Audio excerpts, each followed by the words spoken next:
Hey guys, welcome back. Behavior Strategies for Class. We are on episode 186. Isn't that crazy? That's so wild. It's really cool and awesome that you are here because this is where we empower educators with effective behavior management strategies that work. And we all know it's near the end of the school and we all need all the help that we can get because we are all in survival mode. But today we're going to talk about a topic that affects every classroom. Your students' blurting, fidgeting, that impulse control can shape their academic and social journeys. We're going to explore some of these ways and what can you do to help your students get control of those impulses. So listen in, guys. Welcome to Behavior Strategies for Class. I am Diane Bachman, your behavior paraprofessional with over 15 years of experience working in special education. And I'm so glad you're here because I'll be teaching you about social emotional learning, behavior strategies, trauma-informed care, and more. So if you are tired of being frustrated and not knowing what to do with your students who have challenging and disruptive behavior, you're in the right place. Now, if you're ready to become more equipped to help your students learn and grow, let's listen in to today's episode. Before we get started, make sure you hit that subscribe button and share this episode or this podcast with other educators that you know, because we can all learn and grow together. So this topic reminds me of a few of our students, impulse control. One we have that really struggles with the blurting, and that is giving opinion, correcting the teacher, correcting another student, shouting out the answer, and really tough for that kiddo not to blurt. But we are trying to teach them that that is affecting the learning not only of him, but of everyone around him.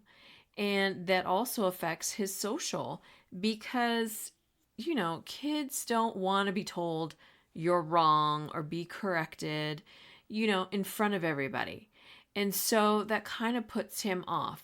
So we're teaching him there's a time when you can let it all out, where you can blurt it, where you can discuss, where you can have more in-depth conversations about different things, but it's not in the middle of the class and in the middle of a lesson. So that is definitely an ongoing issue. Then we have another student whose impulse control is just hitting. If another student makes him mad, he wants to hit him. If you're giving him a direction and he doesn't like it, he wants to hit you. I mean, this is really impulse control that I feel like he's just learned. And obviously, this is not how you're going to be successful. This is not how you're going to make friends. This is not how you're going to be able to focus on your learning if you hear the teacher, give something that you don't like or say something that you don't like. You can't just run up and hit the teacher because you don't like it. So this is definitely an impulse control that we really are teaching and working on with this kiddo. Then we have another student. He's more nonverbal, and so he is verbal in some ways, but he still has a hard time expressing himself completely. So his impulse is just to scream and cry, scream and cry. And so we're teaching him, you need to use your words. What do you need?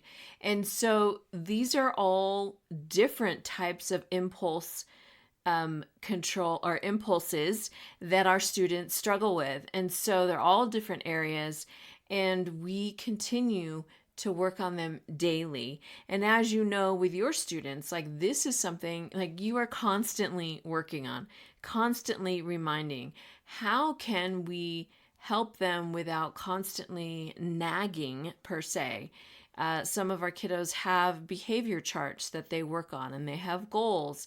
And so their goals are some of these impulse controls. and how can we make them better? How can we make them less in not affecting all of those around or hurting those around them? So I want to talk about today, what are some effects from this impulse control? You have other students that they're just constantly fidgeting, like their bodies just constantly have to be in motion, like they feel like they have so much energy and they just don't know what to do with themselves. But when they have so much of that, like they have such a hard time focusing in on you and what you're teaching, what they need to get done. And so if possible, like with our students, one of the students I was working with today, this morning, I could tell, like, just so much energy. Like, she's rolling on the ground. And I'm like, okay, how about we just go take a running break? Like, let's just go outside. And so we did. And she ran and ran and ran. And it was probably about 5-10 minutes. And granted, I know you can't do that with all of your students. But if you're able to give them some space to get that energy out and then come back in and focus on their learning, that is super important. There are other ways you can do that, and that's some of those wall sits, wall push-ups. We call that kind of heavy work, where they get that sensory output, where they just push in. And so that really helps as well with all of that energy and that fidgeting in their bodies. So that's one way that you can help with that. Because again, that is affecting their academics because they're not able to focus. They can't remember anything that you've just told them that they need to be doing. So you want to give them some options. And those are some things like you could just put on a sheet and laminate it and just have it, I don't know, at the doorway, on their desk, where they can see it and they can get up and do it. So you're not constantly reminding them. Now you could walk by and maybe just point to that list and just say, go pick one, and have them go work on that. And I've seen some students come out in the hallway and they're doing wall push-ups by themselves and then they head back in class. Other times we bring our students out and we work with them together on it and then send them back in. So sometimes they can do that in the classroom. One corner of the wall, like they could just do that right there. It just takes a minute, if not less than a minute, for them to do that movement and then come back to their learning so that they're able to focus. That really is effective and that really does work. So you could try that today. Another way, again, it affects their social and emotional growth because students see other students and they're constantly fidgeting or they're constantly yelling out, they're constantly interrupting, and it gets frustrating for them. So they're not wanting to engage with that student because they know that student has just interrupted all of their learning, and so they have a hard time engaging with that student. So now it's affecting this other kiddo, where there's no social interaction. And so we need to be able to come alongside and help that student as much as possible get that impulse under control. And then, of course, this is some of their behaviors, that it affects their behavior. And especially our one student whose impulse is just a hit, like that is a very serious behavior issue that we want to help correct, because that is not going to help that student grow at all. And especially that goes back to social and emotional. That goes back to their academics. Like if they're not going to be able to be in society if this is the way that they're always going to react. So these really are important, that you need to continue to teach and help your students get that impulse under control. And we'll go over some ways that you can do that. But to remember, like, these aren't just things that your students are doing constantly to annoy you, which I'm sure sometimes it feels like that. Granted, we all know there's always one that will try to annoy you. But for the most part, some of that is like their bodies, and they just don't have that control. They haven't learned that self-regulation yet. And so we want to help them. You want to help them grow in this area because it is affecting other areas of their lives. And so, and this is also life skills. If they cannot get their impulse under control, again, like I said, this is going to affect them forever. Like my one student, until he learns like how to use his words and express himself, he's not going to be able to keep friends or have that social or the academic when they just scream when he doesn't understand something or he doesn't like it or he's frustrated. Same with, again, the other one, like I said, the constant hitting. Like, you're not going to be able to keep a job, and have other friends and go to school and go to college, all of these things that students need to have as life skills so that they're successful. And so these are all really important that you continue to work on them daily. And I know sometimes, probably now near the end of the year, they just seem to be out of control.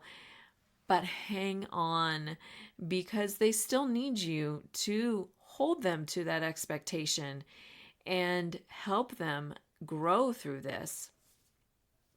So some of the strategies that you can use to help your students with their impulse control. One is self-monitoring. So this is somewhat with the behavior charts. So they can see, okay, I did pretty good during this time, kind of kept my blurting under control. But then during this time, I really struggled. So they see for themselves where they're at and how it's working for them. Where can they improve? And granted, that's really a conversation you need to have with them, because they're not just going to automatically look and be like, oh, okay. They just want to see their end result. At least for our students, they want to see the end result. Did I make my goal today or did I not? They don't necessarily go back and look specifically throughout the day, but this is a way for them to self-monitor and look where they struggled and how they can improve like the next day. And visuals, like I said, having a chart maybe of some of that heavy work, that sensory work, having I think it's called a TheraBand around the bottom of their chair, and students can move their legs around. There's little fidget cushions, fidget chairs that students can use to help them stay in their seats. They're staying in the room, they're hearing what you're saying, and then be able to, when it's time to do their work, to come and focus. But they're still able to get that sensory movement that they feel that they need to do in order to focus. Sometimes that really does help other students focus. But being able to have a visual so that you can show them, okay, this is what you can do now. And like I said, you don't have to constantly be reminding them, like, okay, pick one of these things. What do you think you want to do? You can just point to a visual and say, okay, here's what you can do right now. Try one of these. Or even, like I said, you just point to it and they already know what it is, and then they can choose. So visuals, I think, are really helpful. And like I said, you can either have them on the desk, maybe by the door or in that corner, or even if like you have a calm corner, just put them in there, and the students know they can go over there and just do, a couple of those movements and then come back to their seats. Other mindfulness techniques, I believe that is like journaling, taking that quiet time to really think about and just come to a quiet space. I feel like sometimes some of our students, they don't know how just to sit still and be quiet, right? Without you constantly reminding them, be quiet, be quiet, be quiet. Like just having them sit for a minute, and it's okay. You don't have to be doing anything. Just sit.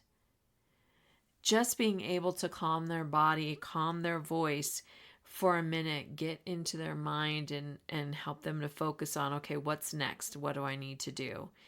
Like I said, journaling is a great way to do this. Drawing is a great way for some students. Coloring, those individual things that they can do, and they can do those at their desk. Another way to help with these impulse controls is movement breaks. Like I said, our one student, like you can tell, like so much energy, like let's go run. Well, technically you're running, I'm watching, right? Because these kids, of course, are way faster than me, but it's so much better. Like just get them outside, where instead, but of course, you can't always take your whole class outside and everybody run, right? You could do a movement break in your classroom, whether that's a go noodle, whether you just, say, okay, everyone's going to do 10 squats or 5 push-ups or whatever, and you do them in your classroom, and then everybody's back to work, back to their desk or back on the carpet, whatever it is you were doing, and everybody gets back and focuses in. I mean, those movement breaks can be super simple. Or you could do like yoga cards, like I said, the go noodles, all these different movement videos. Or we have a trampoline in our room that some of our students like to use, and that's a great movement break. So definitely incorporating movement breaks in your classroom.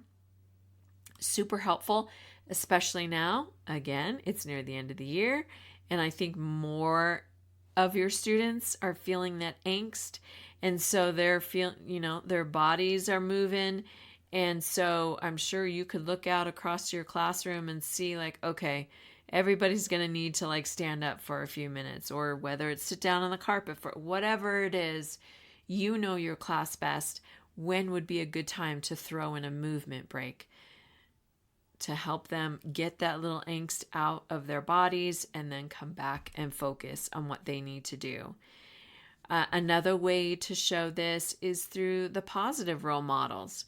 You can point to another student in your class who maybe struggles with the same thing that this student struggles with, but they've been able to kind of get it under control. And so you can have them work together and encourage each other. So that student can say, hey, well, this is what works for me. Maybe you could try this, see if that works. Or just have them watch, some of the other students and how they handle situations. Or, are they blurting out? What can you do? Positive role models are really important as well. And again, another strategy too is just reminding them of those clear, consistent expectations. I worked with another student who wanted this other specific thing, but he knew he had some worksheets he had to get done. But he wanted to go back and forth, and, he's bartering on, what he wanted to do as opposed to what he didn't want to do, which was his schoolwork. And it's like, buddy, nope. These were the expectations, and you need to get this done first, and then we'll do this. So holding them to those expectations, making sure they are clear, and be as consistent as possible.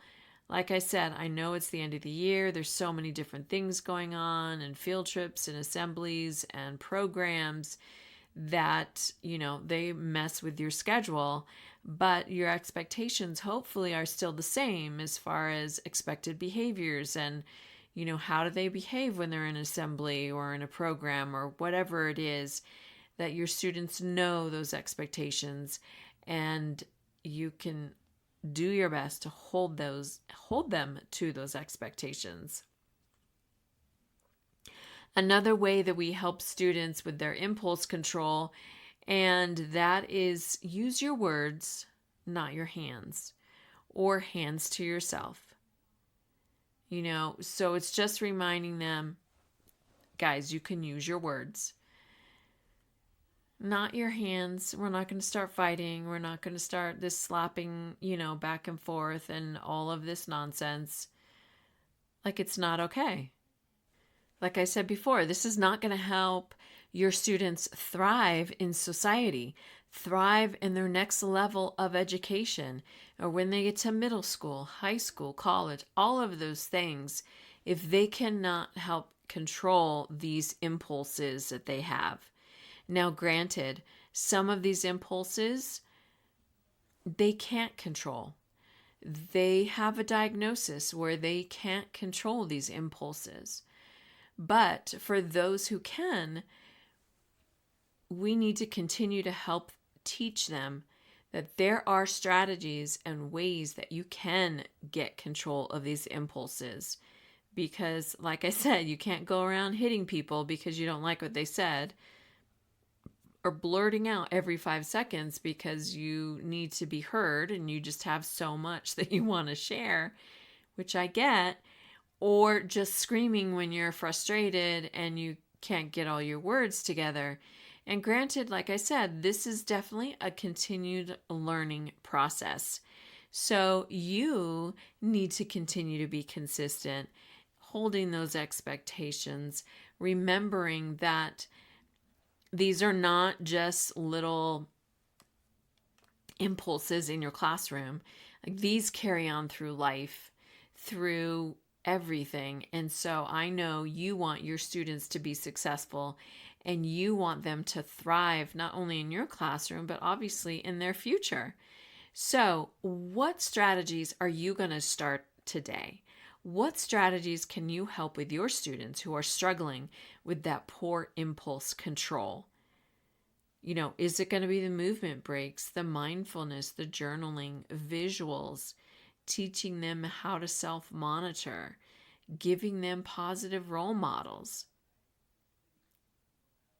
Which strategy are you going to use to help your students with that poor impulse control today? So, of course, I have to leave you with a quote, and this is from Quentin L. Cook. And he says, self-control is like a muscle. The more you use it, the stronger it gets. And of course, that applies to us as well, right? If we can't control ourselves, how are we going to help teach our students, your students, how to have control? You are continuing to be their role model. You are continuing to show up when you are exhausted and overwhelmed. And I just want to encourage you to hang on. Hang on. The end is coming of this year. So you are doing awesome. Your students need you. Thank you so much for listening. Again, share this episode, subscribe to the podcast. I really appreciate it, guys. And again, contact me anyway, LinkedIn, Facebook, join the Facebook group. I would love to hear from you and how you are doing with your amazing students. Thanks, guys.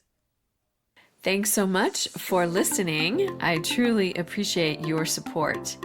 And if I have encouraged you, motivated you to continue to learn, to support your students, even better, to help them strive in your classroom, please leave a review, hit that subscribe button so that others can see they can learn and grow here as well. Thank you.